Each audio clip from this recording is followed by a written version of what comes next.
everybody. It's me, Kathy. Nice to see you again. I hope everybody had a happy Thanksgiving. I'm doing a little movie on some things to do with Thanksgiving leftovers. I'm going to cap it off with something that we're going to use, some leftover apple pie. And I should have done this first because technically it's an appetizer, but I had to make sure I had my fill of pie first. So let's get going. What we're going to do is we're going to take the guts out of this apple pie. Sorry, I shouldn't say guts. Filling. Makes it a little more appetizing. Let's switch over here so you can see what we're doing. There we are. Nicely in focus. So this is what we're going to do. We're just going to take the crust off.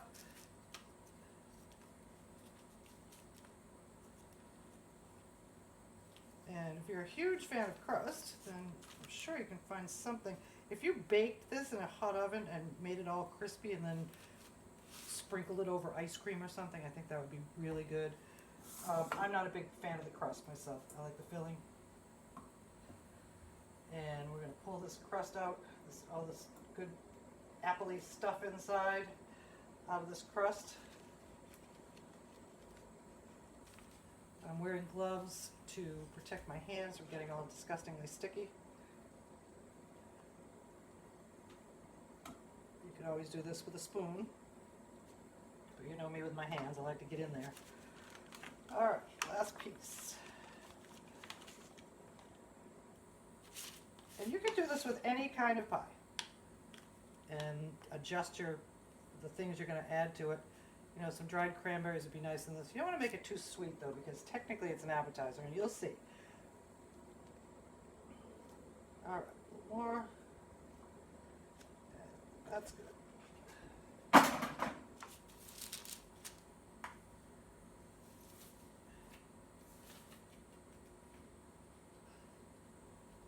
Back when I had my catering business, I used to have some cooking classes for extracurricular activities, and I came up with this idea during a What to Do with Thanksgiving Leftovers cooking class, and everybody enjoyed it a lot. It has changed a little bit because food has changed since the late 90s. We're putting a little bit of dehydrated onion here to give it a little savoriness, and we're going to add some bacon. This is pre-cooked crumbled bacon that I did. It's about 1/4 cup. And some nice sharp cheddar. Oh yeah. I'm going to call that 3/4 cup. And we're going to mix all this stuff together.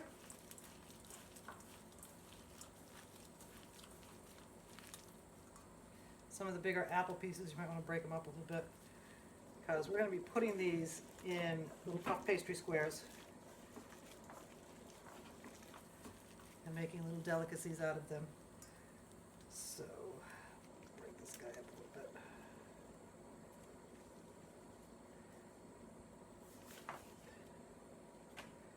I want to just give you a little gander at what that looks like. It's going to be delicious. All right, there's all your nice little apple bacon cheddar packages, and they are ready to be egg washed. An egg wash is just a beaten egg, and you just brush it on. What this does is gives it a nice golden brown, shiny outside, beautiful color, a little bit of crunch. It also helps the egg cooks first, which sort of helps the rest of it cook more evenly. So that's always helpful. And while I'm building these and egg washing them, I'm preheating an oven to 375 degrees. These will cook for about 10 to 12 minutes. I'll get more exact as soon as I have them done. This oven that I'm using is pretty new for me in my new house down here in North Carolina. So I really don't know. All ovens vary. And in my commercial kitchens, I have always used a convection oven. So what they call a still oven is still kind of weird for me. But we're going to pop these in a couple minutes. We're going to see how they come out. Okay, it looks like our puffs are ready. We're talking 12 minutes. And when I said 375, I lied. The oven is almost at 400. I think I was aiming for 375, but hit the 400 mark. Aren't they beautiful? These are apple bacon cheddar puffs. Turn this oven off. Now, the way that I like to garnish these for service is by taking a little, just, Smucker's caramel sauce, the stuff you buy in the, to put on ice cream, you get it in the supermarket. I put it in a little baggie, and I'm just gonna snip off a tiny little piece of the corner so it makes a fine little drizzle. Let's do this in front of the camera so you can all see. These scissors are very dull. Alright, so let's see how this works. Then we're going to flip it over to the open end. We're just going to give these a little squidge. Can you see? I'm not left-handed, but let's give it a shot. And just give it a little bit of caramel drizzle.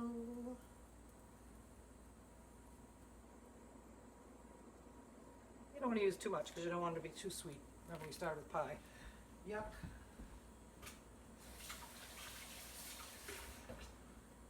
And then we're going to add a little bacony goodness. This bacon in here. Well, I saved some of the cooked crumbled bacon. I'm going to use my hands so I can get better aim.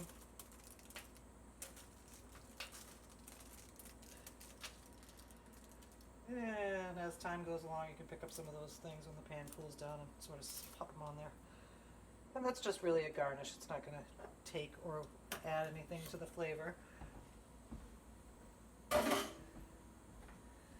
So there you have it. And that's one thing you can do with an apple pie that's left over from Thanksgiving dinner. Now, we're going to enjoy these with my favorite cocktail. We're going to make a perfect, for me, I like things a little bit sweet, so for me it's perfect. You could adjust the sugar and the fruit and however you want, any way you want it. It's an old-fashioned, so where you want to start is with some orange slices. You want to pop 2 or 3 down into the bottom of a shaker. A couple of maraschino cherries. Did you get that? See, we got some cherries and some oranges down in the bottom of there. We're going to take our muddler. Now, if you don't have a muddler, the backside of a wooden spoon or anything that's long that'll reach down into this bottom. Oh, and I forgot. Old fashions require sugar, but I like them a little sweet, like I said, so I like to add just a little bit of the cherry juice for muddling, and that'll give it that extra sweetness. So you want to get in here, get right in there, smash it up good.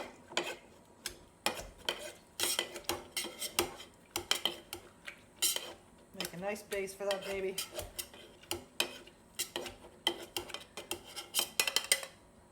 I don't know if you can see inside, but there you go.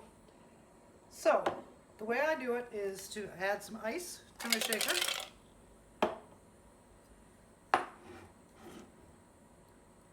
Add about 4 ounces.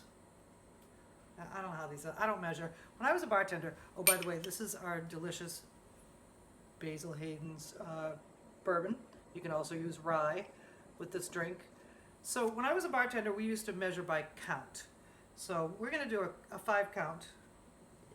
1, 2, 3, 4, 5. I like the little jigger, but we're not going to do that.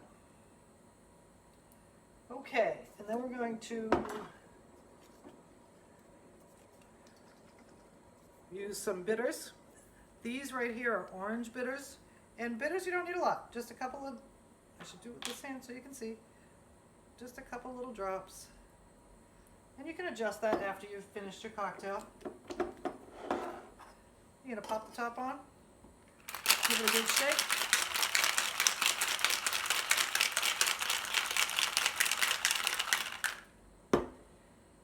And I don't particularly care for crushed up fruit in my cocktails. So what I like to do is strain it off.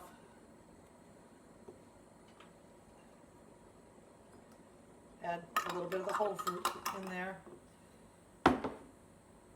strain the other fruit off using your strainer. We're gonna pour that right in there. Oh, so good. Now, if you like a little extra stuff, you could put a little soda water on that. I like it straight. These, by the way, are my beautiful new addition to my bar collection. They are Riedel old-fashioned glasses. I like glassware is one of my favorite things. And we're just going to garnish the edge of this with a little orange wedge. And we're going to have that with our apple bacon cheddar puffs. Enjoy. I forgot about the fresh rocks in the new glass. Unless you prefer to drink it straight up. It would be great in a martini glass with a orange sugar rim. It'd be so delicious. Anyway, we're going to drink ours like this.